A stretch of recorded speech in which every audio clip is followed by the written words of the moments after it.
Segundo o Espiritismo, haverá algum dia uma só religião no planeta? E aí, em tempo, existe religião no mundo espiritual? Na verdade, o importante não é a religião, não é a religiosidade, é a espiritualização, é a espiritualidade.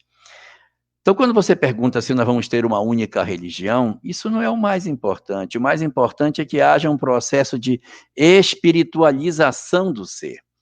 Que à medida que nós partirmos para um processo de espiritualização, as diferenças que essas possíveis doutrinas apresentarão, elas serão muito pequenas e decorrerão do revelador que as trouxer.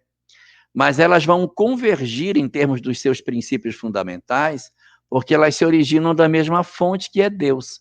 Então, quando você pegar, por exemplo, uma doutrina como a doutrina de Krishna, e uma doutrina como a Cabala, uma doutrina como o Espiritismo, uma doutrina como várias outras, como a de Hermes Trismegisto, você vai perceber uma semelhança muito grande desses conteúdos. Por quê? Porque há uma convergência de ideias num sentido comum.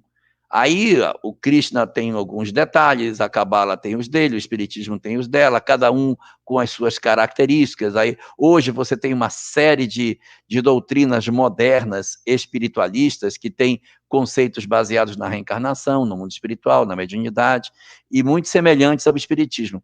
Então, o que vai acontecer?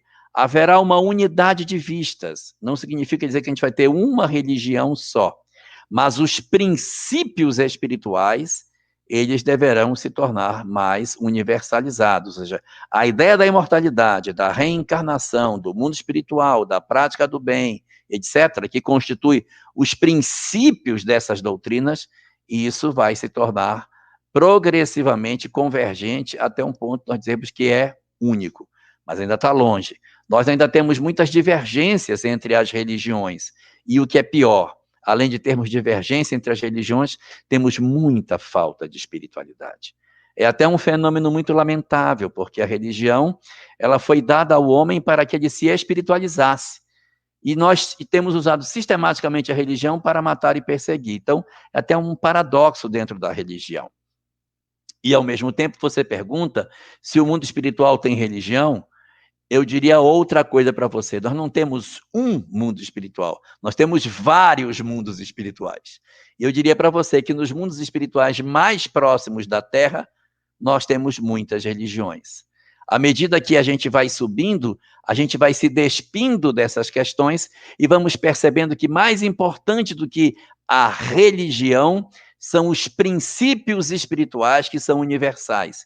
E quanto mais você sobe, mais você vai se despojando dessas coisas e vai se integrando com os outros, percebendo que todos nós temos uma única verdade, porque se todas elas promanam de Deus, decorre dos homens as divergências entre os princípios que elas esposam.